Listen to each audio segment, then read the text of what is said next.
मैं अविनाश स्वागत करता हूँ फिर से अपने YouTube चैनल पे। आज हम लोग एनसीईआरटी की पुस्तक हिस्ट्री के क्लास 6 को अध्याय 3 पढ़ने जा रहे हैं। हिस्ट्री की पुस्तक है हमारे अतीत पार्ट 1। इसके तीसरे अध्याय को पढ़ने जा रहे हैं, जिसमें है आरंभिक नगर। तो आरंभिक नगर का मतलब होता है सबसे पहला नगर, उसके बारे में। नगर कह सकते हैं हम उसे जहाँ पे लोग अपने घर बना के रहते हैं, उसे हम लोग नगर कहते हैं। पुराने भवन का संरक्षण। जसपाल और हरप्रीत अपने घर के पास ही गली में क्रिकेट खेल रहे थे। उन्होंने देखा कि कुछ लोग उस खंडहर घर की तरफ तारीफ कर रहे थे, जिसे गली के बच्चे भुतहा घर कहा करते हैं। मतलब जसप्रीत और हरप्रीत जब क्रिकेट खेल रहा था गली में, तो कुछ लोग एक खंडहर घर की तारीफ कर रहे थे, जिसे ये बच्चे लोग उसे भुतहा घर कहते थे। एक ने कहा, इसकी वास्तुकला को देखो। वास्तुकला का मतलब होता है इसके बनाने की तरीका, कितने अच्छे तरीके से यह बनाया गया है, इसमें उसे वास्तुकला कहा जाता है। क्या आपने कहीं लकड़ी पर इतनी सुंदर नक्काशी देखी है? नक्काशी उसे कहते हैं जैसे आप किसी भी लकड़ी के चीज़ों पर फूल के चित्र को बनाया जाता है, तो उसे हम लोग नक्काशी कहते हैं। दूसरी महिला ने कहा, हमें मंत्री जी को पत्र लिखकर कहना चाहिए कि वह इस खूबसूरत घर को सुरक्षित रखने के लिए इसकी मरम्मत कराने की इसकी व्यवस्था करें। यह सब सुनकर जसपाल और हरप्रीत सोचने लगे कि इस पुराने खंडहर से लोगों का इतना लगाव क्यों हो सकता है। वह बच्चे सोचने लगे कि इतने पुराने खंडहर घर से उन लोगों का लगाव क्या हो सकता है। हड़प्पा की कहानी को सुनिए। अक्सर पुरानी इमारत अपनी कहानी बताती है। लगभग 150 साल पहले जब पंजाब में पहली बार रेलवे लाइन बिछाई जा रही थी, तो इस काम में जुटे इंजीनियर को अचानक हड़प्पा पुरास्थल मिला, जो आधुनिक पाकिस्तान में है। उन्होंने सोचा कि यह एक ऐसा खंडहर है जहां से अच्छी ईंटें मिलेगी। यह सोचकर वे हड़प्पा के खंडहरों से हजारों ईंटें उखाड़ ले गए, जिनसे उन्हें रेलवे लाइन बिछाई। इससे कई इमारतें पूरी तरह नष्ट हो गई। अब समझिए बात को, इसमें क्या कहा गया। जब इंजीनियर आज से 150 साल पहले रेल की लाइन बिछा रहे थे, तो उसे कहीं पर एक ईंट मिला। वह ईंट अच्छे किस्म का था, तो वो क्या किए, सोचे कि इस ईंट को रेल लाइन में बिछा देंगे तो अच्छा रहेगा, कभी धंसेगा नहीं। तो इस तरह से वो ईंट को खोद के निकालने लगे और बिछाने लगे। अब आगे सुनिए। इससे कई इमारतें नष्ट हो गई। उसके बाद लगभग 80 साल पहले पुरातत्वविदों ने इस स्थल को ढूंढा और तब पता चला कि यह खंडहर उपमहाद्वीप के सबसे पुराने शहरों में से एक है। तब पता चला कि यह एक पुराने द्वीपों के पुराने शहर हैं। चूँकि इस नगर की खोज सबसे पहले हुई थी, इसलिए बाद में मिलने वाले इस तरह के सभी पुरास्थलों में जो इमारतें और चीज़ें मिली, उन्हें हड़प्पा सभ्यता की इमारतें कहा गया। इन शहरों का निर्माण लगभग 4700 वर्ष पहले हुआ था। अब समझिए, जब खुदाई का काम हुआ था पुरातत्वविदों के द्वारा, तो सबसे पहले हड़प्पा नाम की शहर मिला। समझ रहे हैं। फिर उसके बाद मोहनजोदारो, फिर बहुत सारे शहर मिले, चुनहद्रो, लोथल, कालीबंगा, रोपर, बहुत सारे शहर मिले। तो इनको हड़प्पा सभ्यता की इमारतें कहकर सूचित किया जाने लगा।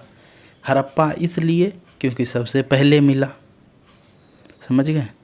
आगे बढ़ते हैं।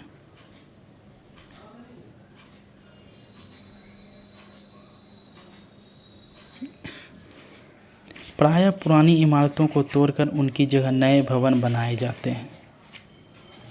क्या तुम्हें लगता है कि पुरानी इमारतों को सुरक्षित रखना चाहिए? बताइए। तो रखना चाहिए, इसमें सभी का जवाब होना चाहिए, रखना चाहिए। इन नगरों की विशेषता क्या थी? अब इसे जानिए। इन नगरों में से कई 2 या उससे ज़्यादा हिस्सों में विभाजित किया गया। प्रायः पश्चिमी भाग छोटा था लेकिन ऊंचाई पर बना था, और पूर्वी हिस्सा बड़ा था लेकिन यह निचले इलाके में था। समझ रहे हैं? ऊंचाई वाले भाग को पुरातत्वविदों ने नगर दुर्ग कहा।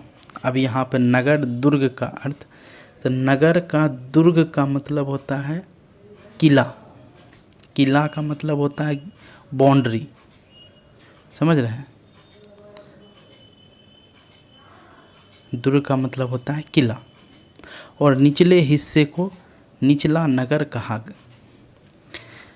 दोनों हिस्सों की 4 दीवारियाँ पक्की ईंटों की बनाई जाती थी। देखिए, दीवार बोले थे। दोनों हिस्सों की 4 दीवारियाँ पक्की ईंटों की बनाई जाती थी। इसकी ईंटें इतनी अच्छी पकी थी कि हजारों साल बाद आज तक उनकी दीवारें खड़ी रही। दीवार बनाने के लिए ईंट की चिनाई, चिनाई मतलब ईंट को जोड़ना, ईंट पे ईंट रख के जो जोड़ के फिर दीवार खड़ाई जाती, चिनाई इस तरह करते थे जिससे कि दीवारें खूब मजबूत रहें। इतने अच्छे से किया जाता था।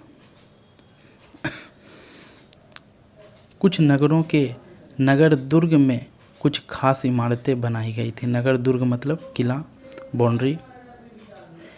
कुछ नगरों के नगर दुर्ग में कुछ खास इमारतें बनाई गई थी। मिसाल के तौर पर मोहनजोदड़ो में खास तालाब बनाया गया था।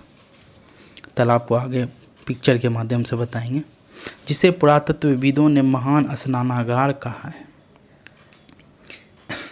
इस तालाब को बनाने में ईंट और प्लास्टर का इस्तेमाल किया गया था। इसमें पानी का रिसाव रोकने के लिए प्लास्टर के ऊपर चारकोल की परत चढ़ाई गई थी। अभी तो आज के ज़माने में क्या है, सीमेंट से प्लास्टर कर देते हैं, लेकिन वैसा था नहीं, तो इसलिए उसमें चारकोल की परत चढ़ाई गई थी। इस सरोवर में, सरोवर मतलब तालाब ही होता है, सरोवर में 2 तरफ से उतरने के लिए सीढ़ियां बनाई गई थी और चारों ओर कमरे बनाए गए थे। इसमें भरने के लिए पानी कुएं से निकाला जाता था। उपयोग के बाद इसे खाली कर दिया जाता था। शायद यहाँ विशिष्ट नागरिक विशेष अवसरों पर स्नान किया करते थे।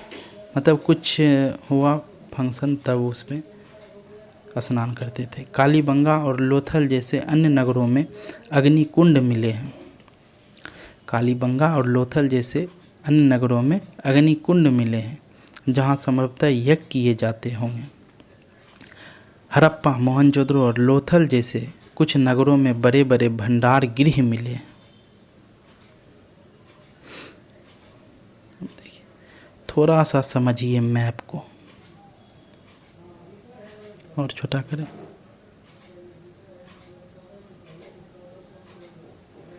देखिए, यह भारत का पश्चिम और उत्तर का इलाका को समझिए, और इसको बड़ा कर लेते हैं। देखिए, अरब सागर है, अपने मैप में देखिए। ये सिंधु नदी है।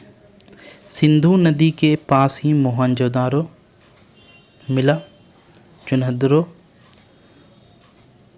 हड़प्पा देखिए यहाँ मिला, रावी नदी के किनारे, मोहनजोदड़ो सिंधु नदी के किनारे, ये भी क्वेश्चन पूछे जाते हैं। देखिए राकी गढ़ी, कालीबंगा, गंभीरी वाला, धोलावीरा देखिए नीचे, सुरकोटदा, लोथल, लोथल एक बंदरगाह था, ये मैप में देखिएगा आपको मिलेगा। अब देखिए महान स्नानागार,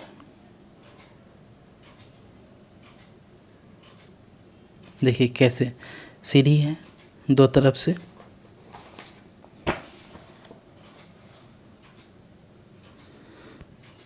तालाब है,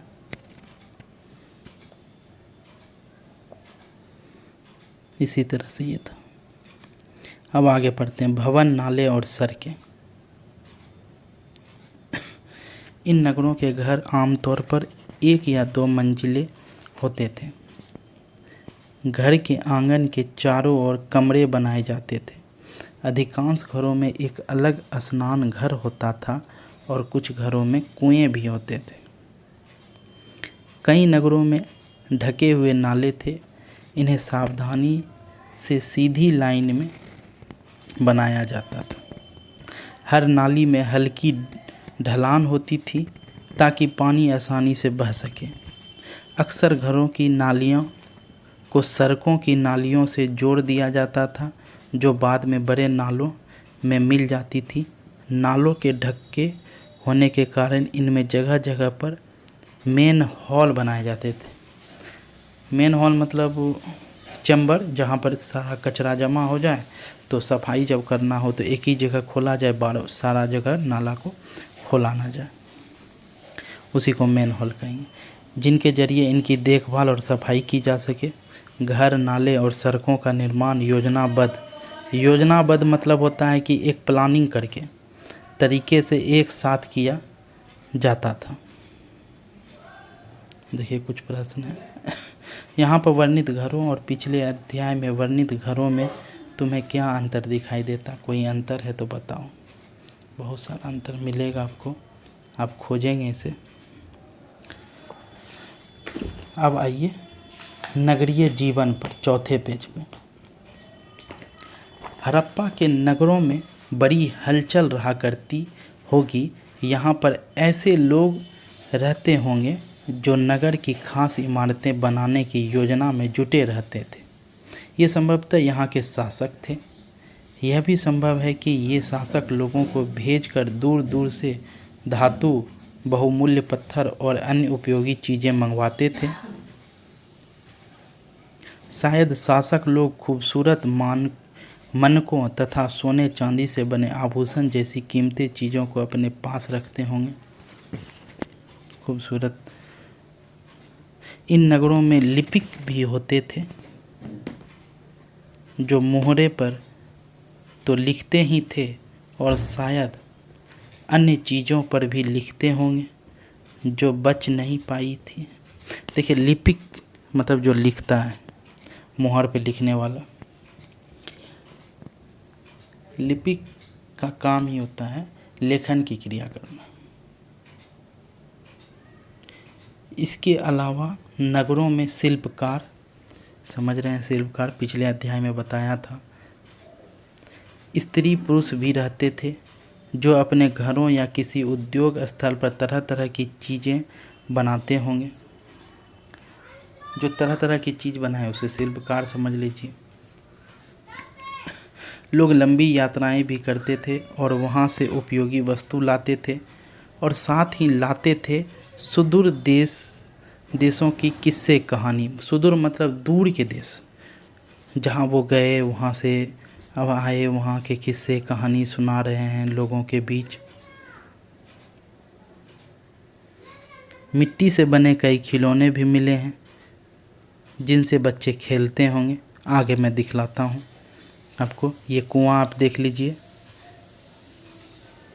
ये देखिए नालियाँ, कितना मेहनत करके बनाता है। देखिए खिलौना, ये मोहर है, संभवतः किसी जानवर का चित्र बनाया गया है और कुछ सांकेतिक भाषा लिखी गई है। हड़प्पा काल की जो है भाषाएं आज तक पढ़ी नहीं गई है, तो इसीलिए क्या लिखा गया है ये नहीं बता पाएंगे। ये खिलौना मिट्टी का, आगे भी देखिए खिलौना दिखलाते हैं।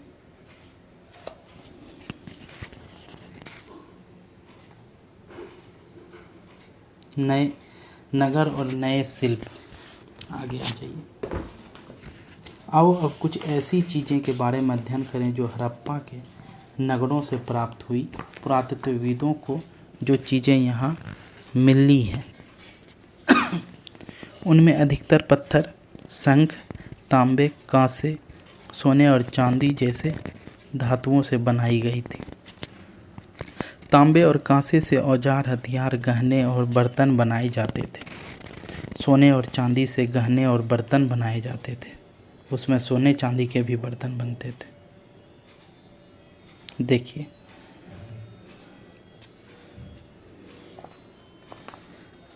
ये आभूषण। अब आगे देखिए, हड़प्पा सभ्यता के लोग पत्थर की मोहरें बनाते थे। इन आयताकार मतलब पृष्ठ 27 मोहरों पर समांतर जानवरों के चित्र जो मैंने अभी कुछ क्षण पहले बताया, देखिए इन चित्र की बात कर रहे हैं। इस चित्र की बात हो रही है।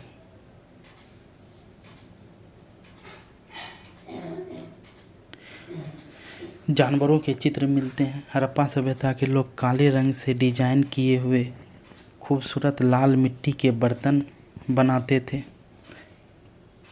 पृष्ठ 6 जो आपको हम दिखलाए थे पहला अध्याय में, घड़ा मिट्टी का बर्तन, वो भी आप देख सकते हैं पिछले अध्याय में।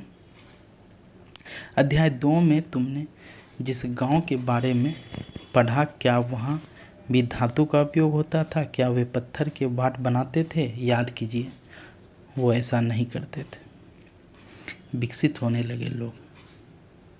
संभवतः 7000 साल पहले मेहरगढ़ में कपास की खेती होती थी। मोहनजोदारो से कपड़े के टुकड़े के अवशेष, चांदी के एक फूलदान के ढक्कन तथा कुछ अन्य तांबे की वस्तुएं से चिपके हुए मिले हैं। पक्की मिट्टी तथा फयांस से बनी तकलियां सूत कताई का संकेत देती हैं।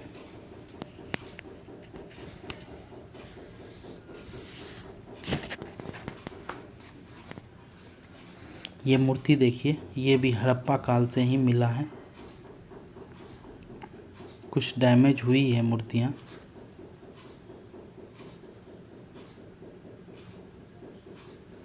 मतलब उस समय भी कला का विकास हो गया था, कुछ ना कुछ लोग बना रहे थे।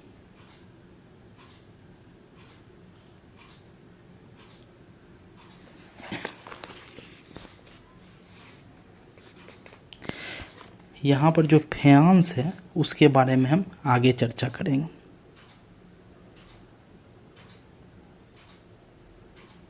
फयांस के बारे में चर्चाएं आगे होगी।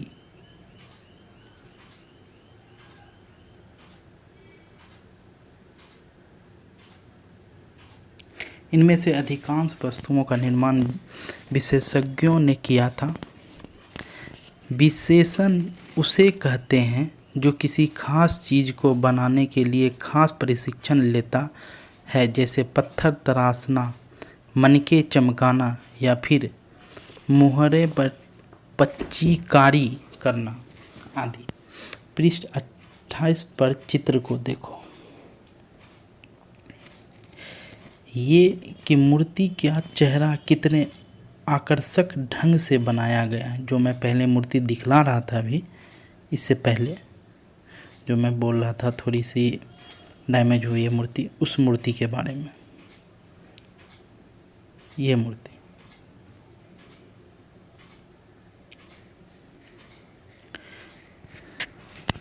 को देखो कि मूर्ति का चेहरा कितना आकर्षक ढंग से बनाया गया और उसकी दाढ़ी कितनी अच्छी तरह दर्शाई गई है। यह किसी विशेष मूर्तिकार का ही काम हो सकता है, आम लोगों की बात तो हो नहीं सकती। हर व्यक्ति विशेष नहीं हो सकता था। हमें यह पता नहीं है कि क्या सिर्फ पुरुष ही ऐसे कामों में प्रशिक्षण हासिल करते थे या फिर केवल महिलाएं ही। शायद कुछ महिला और पुरुष दोनों ही इस काम में दक्ष थे। अब देखिए फेयांस के बारे में। पत्थर और शंख प्राकृतिक तौर पर पाए जाते हैं, लेकिन फेयांस को कृत्रिम रूप से तैयार किया जाता है। बालू या स्फटिक पत्थरों के चूर्ण को गोंद जो होता है लट्ठा, गोंद में मिलाकर उनसे वस्तुएं बनाई जाती थी। उनके बाद उन वस्तुओं पर एक चिकनी परत चढ़ाई जाती थी। इस चिकनी परत के रंग प्रायः नीले या हल्के समुद्री हरे होते थे। फेयांस से मन के चूड़ियाँ, बालें और छोटे बर्तन बनाए जाते थे। कच्चे माल की खोज में। कच्चा माल उन पदार्थों को कहते हैं जो या तो प्राकृतिक रूप से मिलते हैं या फिर किसान या पशुपालक उनका उत्पादन करते हैं। जैसे लकड़ी या धातुओं के एक्स प्राकृतिक रूप से उपलब्ध कच्चे माल हैं। लकड़ी या धातुओं के एक्स प्राकृतिक रूप से उपलब्ध कच्चे माल हैं। इनसे फिर कई तरह की चीज़ें बनाई जाती हैं। मिसाल के तौर पर किसान द्वारा पैदा किए गए कपास को कच्चा माल कहते हैं। कपास को कच्चा माल कहते हैं। अब कपास से ही वस्त्र तैयार, रेशम धागा तैयार होगा, धागा से वस्त्र तैयार होगा, जिससे बाद में कतई बुनाई करके कपड़ा तैयार किया जाता है। हड़प्पा में लोगों को कई चीज़ें वहीं मिलती थी, लेकिन तांबा, लोहा, सोना, चांदी और बहुमूल्य पत्थरें जैसे पदार्थों का वे दूर दूर से आयात करते थे, दूर दूर से मंगाते थे। आयात मतलब मंगवाना। ये देखिए पिक्चर, प्राय हो सकता है संभवतः यह खिलौना हो। देखते हैं, आगे पढ़ते हैं। हड़प्पा के लोग तांबे का आयात संभवतः आज के राजस्थान से करते थे। हड़प्पा का लोग जो है तांबे का आयात, तांबा जो है राजस्थान से मंगवाते होंगे। यहाँ तक कि पश्चिम एशियाई देश ओमान से भी तांबे का आयात किया जाता था। कांसा बनाने के लिए तांबे के साथ मिलाई जाने वाली धातु टीन का आयात आधुनिक ईरान और अफगानिस्तान से किया जाता था। सोने का आयात आधुनिक कर्नाटक और बहुमूल्य पत्थर का आयात गुजरात, ईरान और अफगानिस्तान से किया जाता था। मतलब ट्रेड आगे बढ़ गया था। लोग एक जगह से दूसरे जगह से सामान मंगवा रहे थे और उपयोग कर रहे थे। कुछ न कुछ विकास आगे बढ़ चुका था हड़प्पा काल में। अब नगरों में रहने वाले के लिए भोजन, रहना है, जीना है तो भोजन तो करना ही होगा। तो अब देखते हैं क्या थी भोजन की व्यवस्था। लोग नगरों के अलावा गांवों में भी रहते थे। मतलब नगर के अलावा गांव में भी रहते थे। वे अनाज उगाते थे और जानवर पालते थे। किसान को चरवाहे ही शहरों में रहने वाले शासकों, लेखकों और दस्तकारों को खाने के सामान देते थे। समझिए, किसान और चरवाहा जो है वही दोनों मिलकर शहर में रहने वाले शासक, लेखक और दस्तकारों को खाने के सामान देते थे। ठीक आज भी तो वही होता है। शहर वालों को गांव वाले ही खिला रहे हैं। गेहूँ, चावल, मक्का जो भी है कहाँ उपजता है? गांव में उपजता है, खेत में उपजता है। शहर में तो ऐसी व्यवस्थाएं होती नहीं हैं। पौधे के अवशेष से पता चलता है कि हड़प्पा के लोग गेहूँ, जौ, दालें, मटर, धान, तिल और सरसों उगाते थे।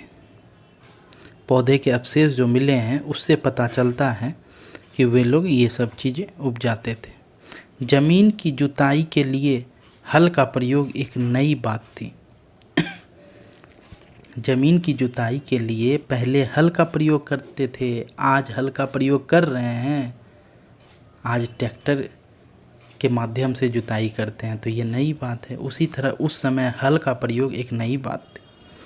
हड़प्पा काल के हल तो नहीं बचे क्योंकि वे प्रायः लकड़ी से बनाए जाते थे। हड़प्पा काल के जो हैं हल वो नहीं बच पाए हैं क्योंकि वह लकड़ी से बनते थे। हो सकता है नुकसान हो गया होगा, टूट गया होगा, कुछ भी, बहुत तरह की बात है, लेकिन हल के आकार के खिलौने मिले हैं।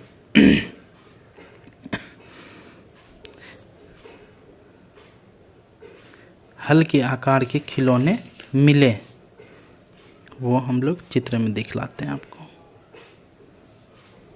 इस क्षेत्र में बारिश कम होती है, इसलिए सिंचाई के लिए लोगों ने कुछ तरीके अपनाए होंगे। संभवतः पानी का संचय किया जाता होगा और ज़रूरत पड़ने पर उससे फसलों की सिंचाई भी की जाती होगी। देखिए, हल जैसा बना हुआ खिलौना, हल के आकार का।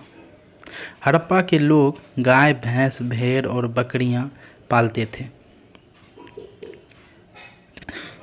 बस्तियों के आसपास तालाब और चारागाह होते थे, लेकिन सूखे महीनों में मवेशियों के झुंड को चारा पानी की तलाश से दूर दूर तक ले जाया जाता था। वे बेर जैसे फलों को इकट्ठा करते थे, मछलियाँ पकड़ते थे और हिरन जैसे जानवरों का शिकार भी करते थे। समझे, वो क्या क्या करते थे? मछली खाते थे, मछली तो इससे पहले भी खा रहे थे, जानवर का शिकार तो पहले भी कर रहे थे, मतलब इससे पहले सिंधु सभ्यता से पहले के युग में भी हो रहा था। ये तो नई बात नहीं थी, लेकिन कृषि करना, जानवर को पालना, ये नई बात थी। गुजरात में हड़प्पा कालीन नगर का सूक्ष्म निरीक्षण आप समझिए।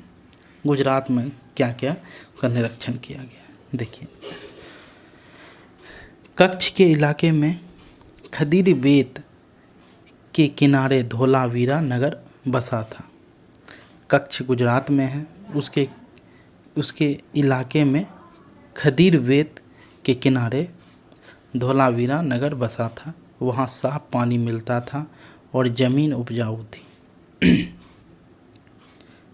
जहाँ हड़प्पा सभ्यता के कई नगर 2 भाग में विभक्त थे, वहीं धोलावीरा नगर को 3 भाग में विभक्त किया गया था।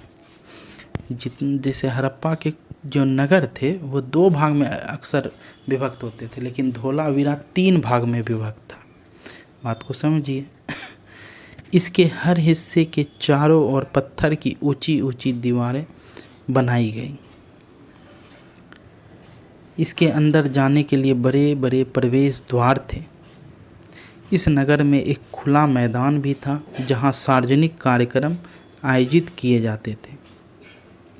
यहाँ मिले कुछ अवशेषों में हड़प्पा लिपि के बड़े बड़े अक्षर को पत्थरों में खुदा पाया गया है, लेकिन लिपि को तो पढ़ा गया नहीं है, तो समस्या तो यहाँ है। इन अभिलेखों को संभवतः लकड़ी में जला गया था। पहले अभिलेख को आगे पढ़ेंगे हम लोग। अभिलेखों को पत्थरों पे लिखवाया जाता था, लेकिन इस काल में लकड़ी पे लिखवाया जा रहा है।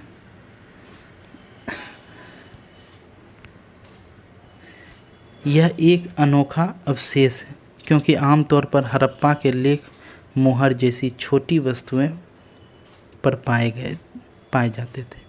यह लकड़ी पे जो मिला ना, वो एक अनोखा हुआ, क्योंकि इससे पहले जो है सिर्फ मोहर मतलब छोटा मोहर समझ रहे हैं ना, वही वो तांबा लोहा ये सब का मोहर बना के स्टाम्प मार दिया जाता था, उसे मोहर कहते हैं। अब आइए, गुजरात की खंभात की खाड़ी में मिलने वाली साबरमती की एक उपनदी के किनारे बसा लोथल नगर ऐसे स्थान पर बसा था जहां कीमती पत्थर जैसे कच्चा माल आसानी से मिल जाता था। कीमती पत्थर जैसे कच्चा माल आसानी से मिल जाता था, ऐसे जगह पर यह बसा हुआ था। यह पत्थरों, शंखों और धातुओं से बनाई गई चीज़ों का एक महत्वपूर्ण केंद्र था। धातु से बनाई गई चीज़ों का एक महत्वपूर्ण केंद्र। इस नगर में एक भंडार गृह भी था। इस भंडार गृह से कई मुहरे और मुद्रांकन या मुहरबंदी गीली मिट्टी पर दबाने से बनी उनकी छाप मिली है। अब देखिए इसका लोथल का एक क्या नदी तालाब होगा, मिला हुआ मुहाना।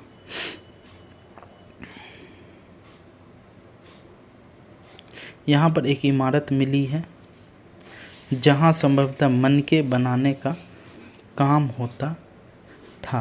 पत्थर के टुकड़े, अधबने मनके बनाने वाले उपकरण और तैयार मनके भी यहाँ मिलते हैं।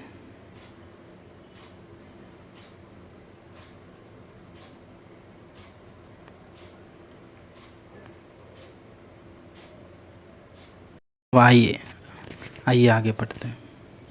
यहाँ पर एक इमारत मिली है जहाँ संभवतः मनके बनाने का काम होता था। पत्थर के टुकड़े, अधबने मनके बनाने वाले उपकरण और तैयार मनके भी यहाँ मिले हैं। मनके मतलब होता है माला, मोती का, मोती के माला, समझे, उसे कहते हैं मनके। बार बार मनके आ रहा था। अब आगे बढ़ते हैं। मुद्रा, मोहर और मुद्रांकन या मोहरबंदी। मोहरों का प्रयोग सामान्य से उभरे उन डब्बों या थैलों को चिन्हित करने के लिए किया जाता होगा जिन्हें एक जगह से दूसरी जगह भेजा जाता था। थैले को बंद करने के बाद उनके मुहानों पर गीली मिट्टी पोत कर उस पर मोहर लगाई जाती थी। मोहर की छाप को मोहरबंद कहते हैं। अगर यह छाप टूटी हुई नहीं होती थी तो यह साबित हो जाता था कि सामान के साथ छेड़छाड़ नहीं हुई है। आज भी मोहर का प्रयोग होता है। पता लगाओ कि मोहर का उपयोग किस लिए किया जाता है। सभ्यता के अंत का रहस्य, आइए जानते हैं।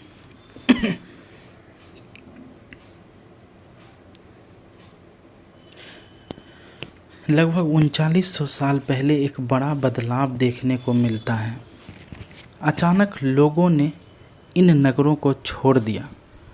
लेखन, मोहर और बाटों का प्रयोग बंद हो गया। दूर दूर से कच्चे माल का आयात काफ़ी कम हो गया। मोहनजोदारो में सड़कों पर कचरे के ढेर बनने लगे। जल निकास प्रणाली नष्ट हो गई और सड़कों पर ही झुग्गी नुमा घर बनाए जाने लगे। यह सब क्यों हुआ, कुछ पता नहीं। कुछ विद्वान का कहना है कि नदियाँ सूख गई थी। अन्य का कहना है कि जंगलों का विनाश हो गया था। इसका कारण ये हो सकता है कि ईंटें पकाने के लिए ईंधन की ज़रूरत पड़ती थी। इसके अलावा मवेशियों के बड़े बड़े झुंडों से चारागाह और घास वाले मैदान समाप्त हो गए होंगे। कुछ इलाकों में बाढ़ आ गई, लेकिन इन कारणों से यह स्पष्ट नहीं हो पाता है कि सभी नगरों का अंत कैसे हो गया। क्योंकि बाढ़ और नदियों के सूखने का असर कुछ ही इलाकों में हुआ होगा। ऐसा लगता है कि शासकों का नियंत्रण समाप्त हो गया। जो भी हुआ हो, परिवर्तन का असर बिल्कुल साफ दिखाई देता है। आधुनिक पाकिस्तान के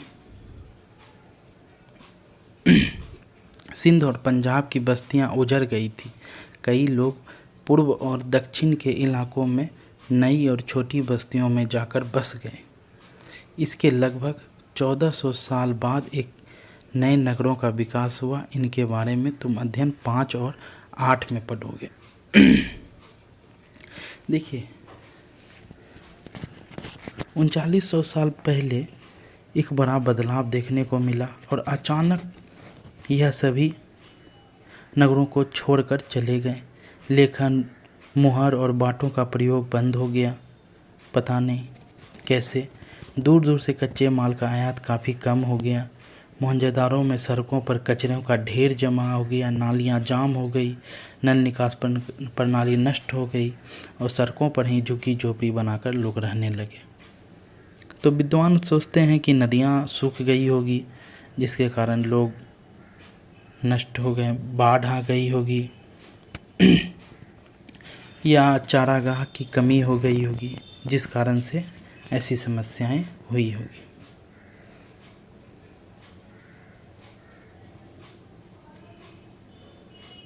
अब देखिए कुछ अन्य कार्य। अपने एटलस में मिस्र ढूंढो। नील नदी के आसपास वाले इलाकों को छोड़कर मिस्र का अधिकांश भाग रेगिस्तान है। लगभग 5000 साल पहले मिस्र में शासन करने वाले राजाओं ने सोना, चांदी, हाथी दांत, लकड़ी और हीरे जवाहरात लाने के लिए अपनी सेनाएं दूर दूर तक भेजी। इन्होंने बड़े बड़े मकबरे बनवाए जिन्हें पिरामिड के नाम से जाना जाता है। बड़े बड़े मकबरे बनवाए जिन्हें पिरामिड के नाम से जाना जाता है। लगभग 5000 साल पहले मिस्र में शासन करने वाले राजाओं ने सोना, चांदी, हाथी दांत, ये तो हो गया, नाम से जाना जाता है। राजाओं के मरने पर उनके शवों को इन्हीं पिरामिडों में दफनाकर सुरक्षित रखा जाता था। इन शवों को ममी कहा जाता है। शव को ममी कहा जाता है। उनके शवों के साथ और भी अनेक चीज़ दफनाई जाती थी। इनमें खाद्यान्न, पेय, वस्त्र, गहने, बर्तन, वाद्य यंत्र, हथियार और जानवर शामिल थे। कभी कभी शव के साथ उनके सेवक और सेविकाओं को भी दफना दिया जाता था। दुनिया के इतिहास में शवों को दफनाने की परंपरा को देखते हुए मिस्र में सबसे ज़्यादा धन दौलत खर्च किया जाता था। क्या तुम्हें लगता है कि मरने के बाद इन राजाओं को इन चीज़ की ज़रूरत पड़ती होगी? इसकी आप कल्पना कीजिए और थोड़ा थोड़ा ध्यान दीजिए। अब इन सबों का प्रयोग आप ऊपर पहले पढ़े पूरे ज्ञान से इसे बनाइए, बनाने की प्रयास कीजिए। फिर कभी हम इस पे वीडियो बना देंगे, सभी प्रश्न उत्तर को हम डील कर देंगे। उसके लिए अभी आपको वेट करना होगा। इन सभी को अभी खुद से प्रयास कीजिए, बनाइए। फिर मिलते हैं अगले वीडियो में। तब तक के लिए धन्यवाद। Thank you very much.